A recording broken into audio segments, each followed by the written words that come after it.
inspiring places where art, beauty, and nature are ever present, where they can be enjoyed by all of our citizens every day. And I think it's great that you measure the parkland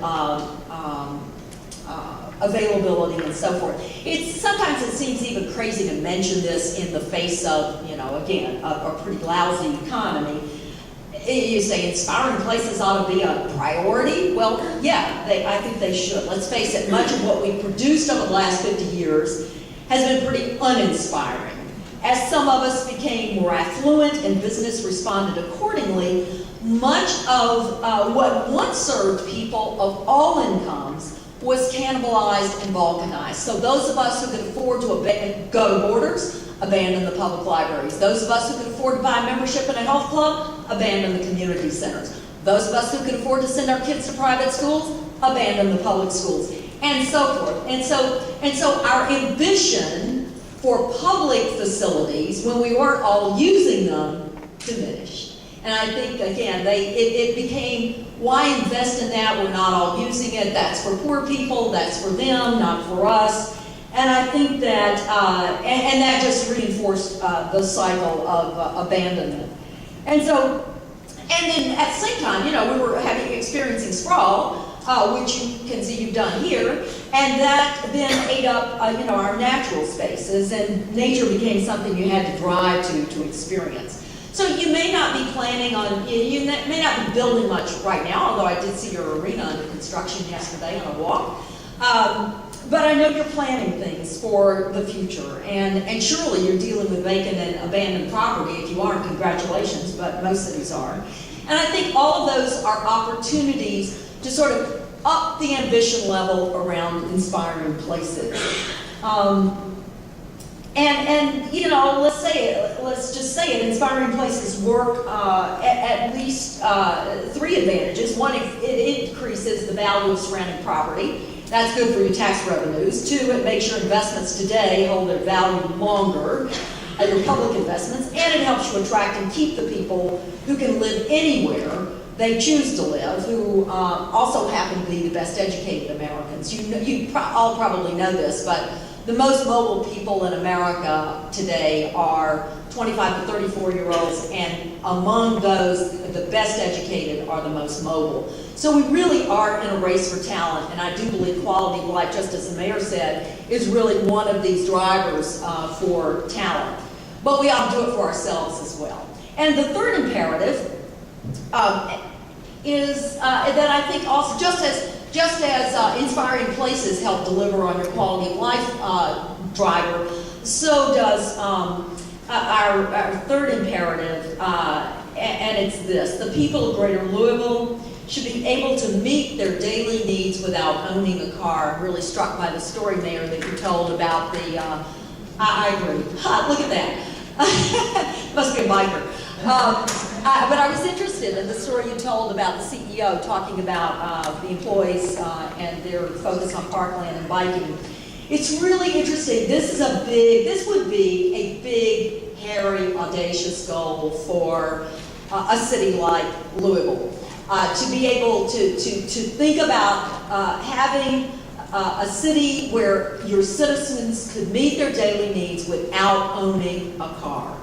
But values, we're seeing this in our research, values are shifting really fast on this, really fast.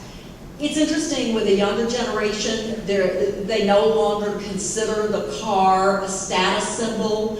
Many of them are even foregoing getting their licenses, which, my day, oh my God, the day you turned 16, you ran out to give me my license.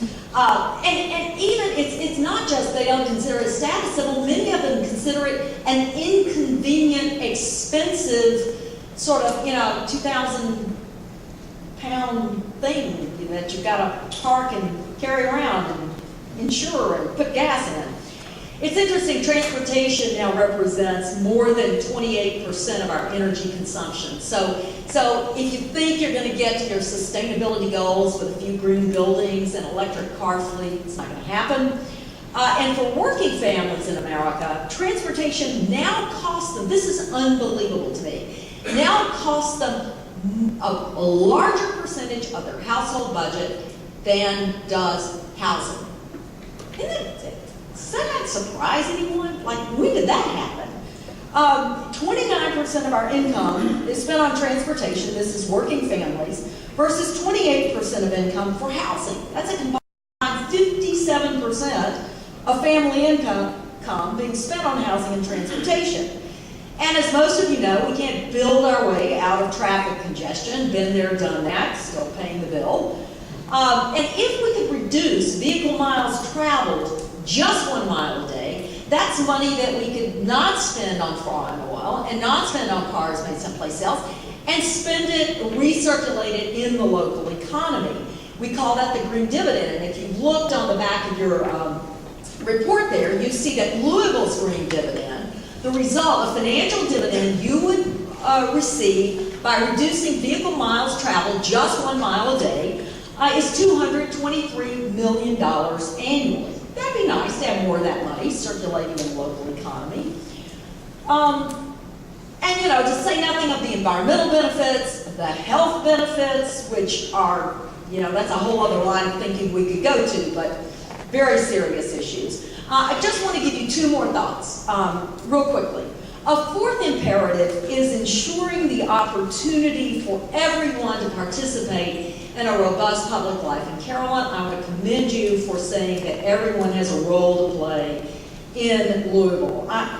You know, because we are, CEOs for Cities was born as a joint venture of government and foundations and universities and business, we are frequently asked about public-private partnerships and you know, how those can work better. And you know, I think we all can cite examples of where business and foundation sponsorship puts money into public coffers, or more likely, NGOs doing what public work used to be, like charter schools. Sometimes we see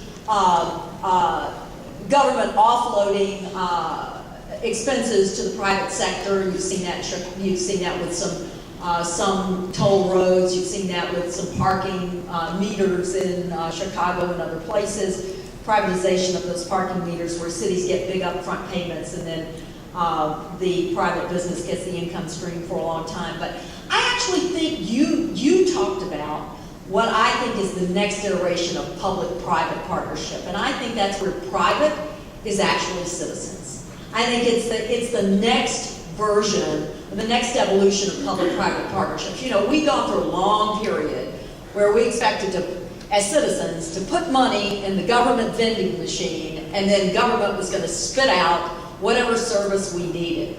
And you know, it has, I think in a lot of ways, it feels like the relationship between government and citizens is broken. Government is sort of that thing over there that we have nothing to do with, and we no longer consider it a reflection of ourselves, what we have made. And it's interesting if you look at the government 2.0 discussions going on, you know, there's sort of 2 strands of thinking on it. One is about transparency. It's not a bad thing at all. Transparency's fine. But I think a lot of it is kind of okay, the point is, I want to use it to, you know, for gotcha purposes. I'm going to catch government doing something wrong. That's the transparency thread. The other thread is a pretty interesting thread and can be productive. That is the thread that says,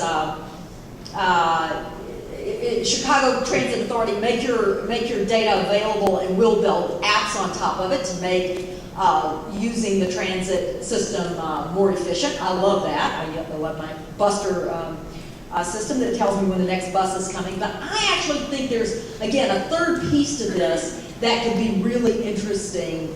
And I think especially when government is pinched for money,